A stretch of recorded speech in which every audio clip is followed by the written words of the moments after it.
Yes, നമ്മൾ പരിചയപ്പെടുത്തുന്നത് shuttering plywood എന്ന് പറയും, ഫിലിം ഫേസ്ഡ് പ്ലൈവുഡ് എന്ന് പറയും.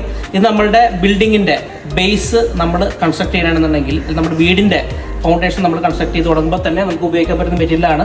നമുക്ക് വാർക്കലിന് വേണ്ടി ഉപയോഗിക്കാൻ പറ്റുന്ന മെറ്റീരിയലാണിത്. ഇത് നമുക്ക് 12 mm തിക്നെസ്സിലും 18 mm തിക്നെസ്സിലും നമ്മുടെ അവൈലബിൾ ആണ്.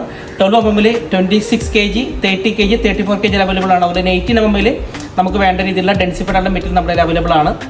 ഇതിൻ്റെ ഒരു പ്രത്യേകത എന്ന് പറഞ്ഞു കഴിഞ്ഞാൽ നമുക്ക് കൂടുതലായിട്ടുള്ള ഹൈ റൈസ്ഡ് ബിൽഡിങ്ങിലാണെന്നുണ്ടെങ്കിൽ നമുക്ക് PF ഗ്ലൂയിലുള്ള മെറ്റീരിയൽ അവൈലബിൾ ആണ്. അതുപോലെ തന്നെ നമുക്കൊരു 5 times 8 times ഉപയോഗിക്കാനായിട്ട് നമുക്ക് MEF ഗ്ലൂയിലുള്ള മെറ്റീരിയൽ നമ്മുടെ കയ്യിൽ അവൈലബിൾ ആണ്. അപ്പോൾ ഈ താഴത്തെ നമ്പറിൽ കോൺടാക്ട് ചെയ്ത് കഴിഞ്ഞാൽ നിങ്ങൾക്ക് ഇതുപോലത്തെ ഒരുപാട് പ്രൊഡക്ട്സിൻ്റെ ഡീറ്റെയിൽസ് കിട്ടുന്നതാണ്. അതുപോലെ തന്നെ പുതിയ പ്രൊഡക്ട്സിൻ്റെ ഡീറ്റെയിൽസ് അറിയാൻ വേണ്ടി നിങ്ങൾ ഈ പേജ് ഫോളോ ചെയ്യുക.